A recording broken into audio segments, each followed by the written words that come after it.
Continuando, né, e concluindo essa parte de competências, vamos falar agora um pouco do foro por prerrogativa de função, previsto lá no artigo 84 a 87 do Código de Processo Penal, que na verdade, né, eles estão lá na Constituição Federal, né? O foro por prerrogativa de função, né, também erroneamente chamado de foro privilegiado, erroneamente por quê? Porque na verdade não é privilégio, né? Porque a prerrogativa leva em consideração a função do indivíduo, né? Então leva em consideração a função exercida durante o exercício do cargo, né? Ele não ocorre sempre, né? Ou seja, é aquele crime praticado por determinadas pessoas que estão num determinado cargo, cujos crimes foram praticados durante aquele período. Então é nesse caso que a gente tem esse foro por prerrogativa de função. Qual a razão de ser, na verdade? Na verdade, a razão é de interesse público, né? Com o objetivo de que quem vai julgar essas determinadas pessoas em razão dessas funções seja um órgão jurisdicional que não tem muito contato com ela, esteja mais longe dela, né? Do que o juiz togado, o juiz de primeira instância, né? Que pode sofrer uma pressão muito maior e acabar tendo decisões, os autores falam arbitrárias, não gosto de usar esse termo, né? Mas vamos dizer assim, decisões que não sejam tão justas, né? Então vamos pensar nesse aspecto, né? O parágrafo 1º do artigo 84, ele trazia aqui uma prerrogativa de não função, quando ele falava a competência especial por prerrogativa de função relativa a atos administrativos do agente prevalece ainda que o inquérito ou a ação penal sejam iniciados após a cessação do exercício da função pública. Era chamada a prerrogativa de não função.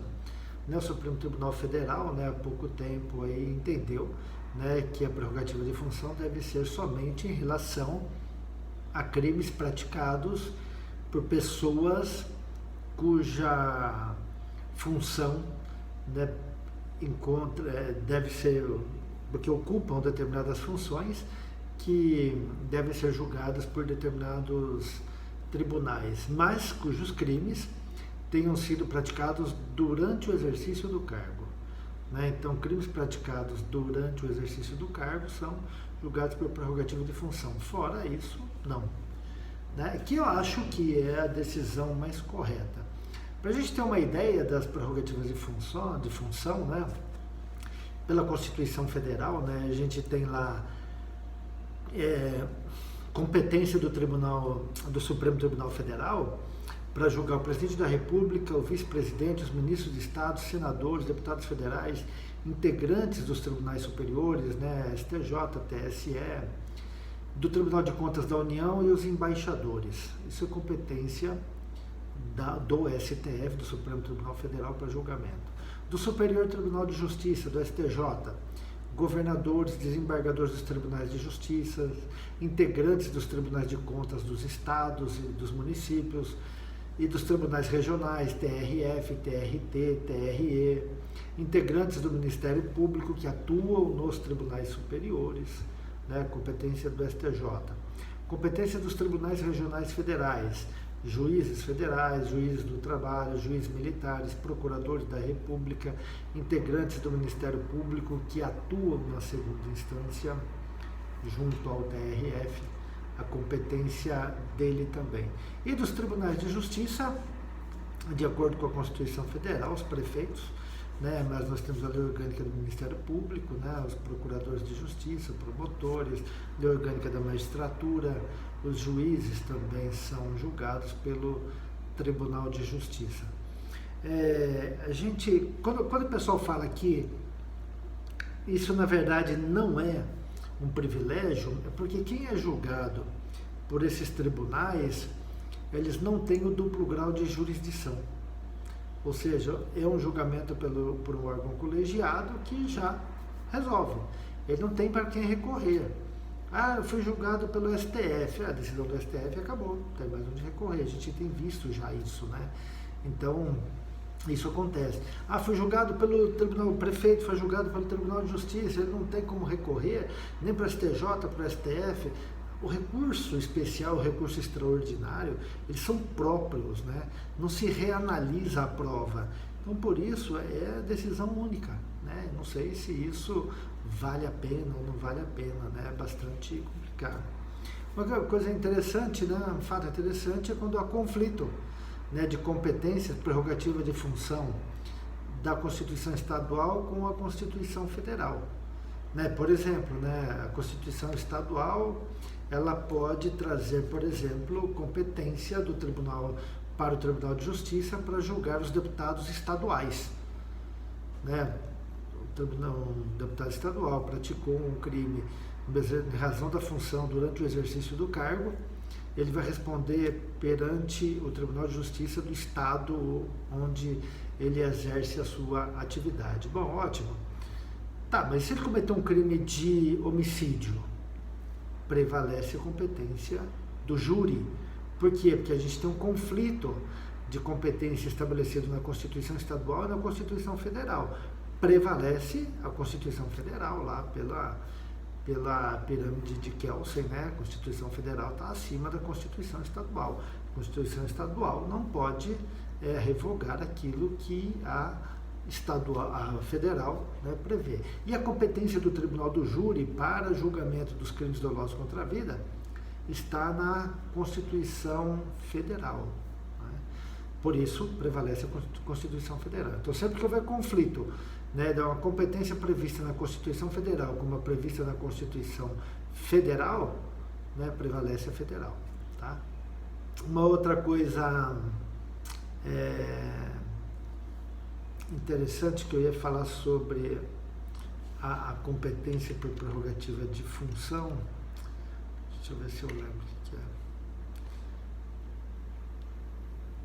Ah, não, era o conflito mesmo, já falei, né, sobre o conflito. Uma outra questão sobre competência também, no caso de extraterritorialidade penal, o artigo 88, é bastante interessante aqui, ó. No processo por crimes praticados fora do território brasileiro, extraterritorialidade, será competente o juízo da capital do estado onde houver por último residido o acusado. Se este nunca tiver residido no Brasil, será competente o juízo da capital da República, Brasília. Né? Então, vamos imaginar, né, que duas pessoas estejam no exterior e lá dois brasileiros, e, por qualquer razão lá, um matou o outro. Né?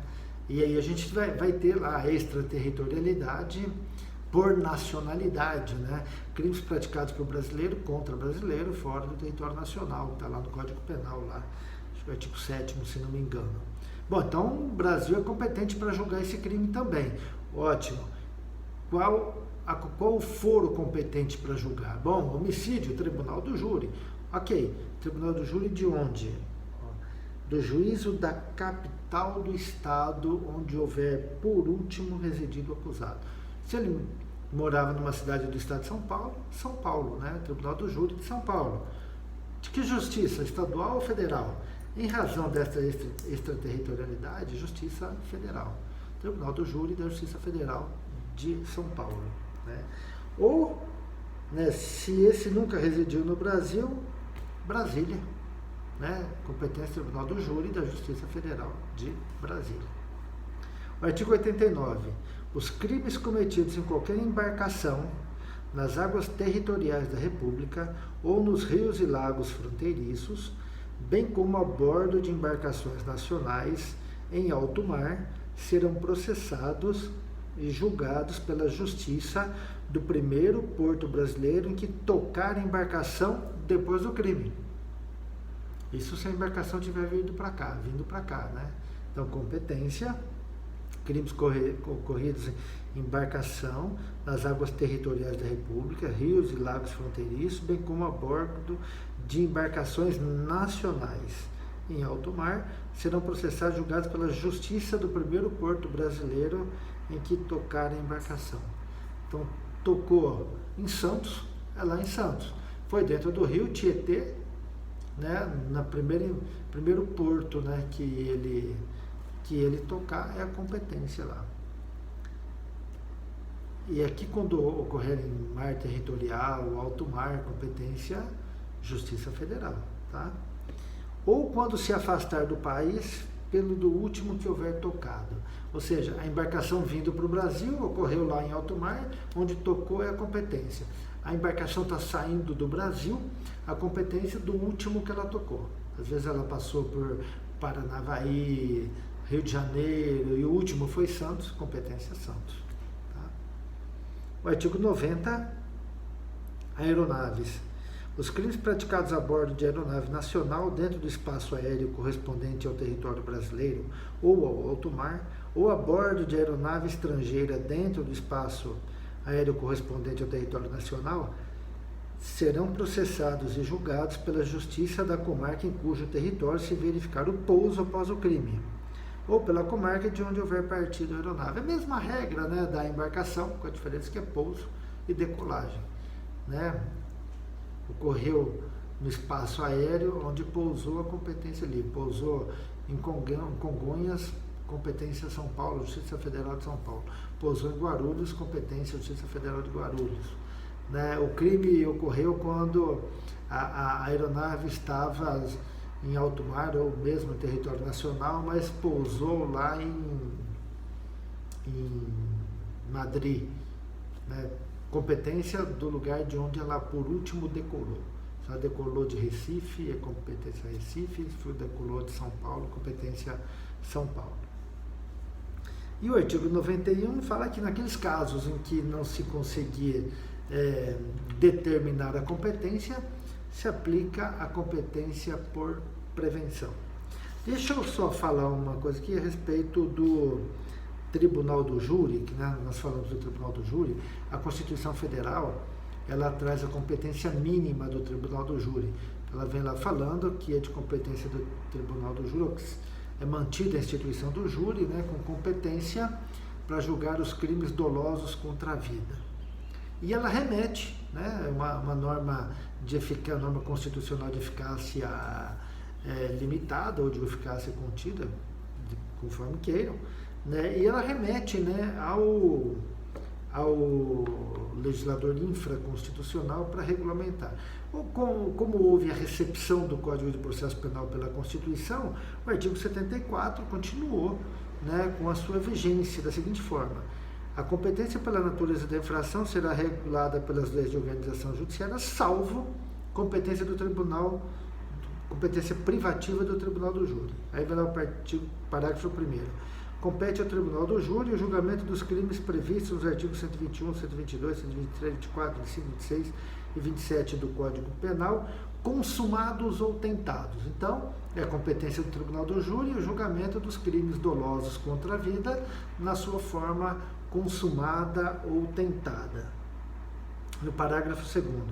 Se iniciado o processo perante o juiz houver desclassificação para infração da competência de outro, a este será remetido o processo, salvo se mais graduada for a jurisdição do primeiro, que em tal caso terá competência prorrogada. Né? O que eu expliquei no vídeo anterior, né?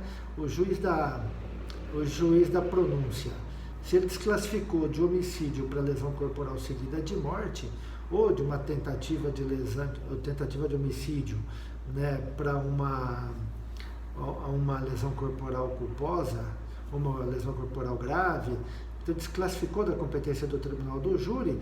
Se ele for competente, ele pode julgar, senão ele deve remeter os autos a quem for competente. Parágrafo 3º. Se o juiz da pronúncia desclassificar a infração para outra atribuída à competência do juiz singular, observar-se-á o artigo 410. Mas se a desclassificação for pelo próprio Tribunal do Júri, a seu presidente caberá proferir a sentença. O que ele quer dizer? Isso vocês vão estudar lá quando estudar o júri, mas o que ele quer dizer? É o seguinte: se lá o Tribunal do Júri entendeu que não era homicídio doloso, era homicídio culposo, então ele desclassificou. O próprio juiz presidente, ele pode condenar no homicídio culposo. É isso que trata aqui o parágrafo 3º. Ok? Grande abraço aí. Terminamos a competência.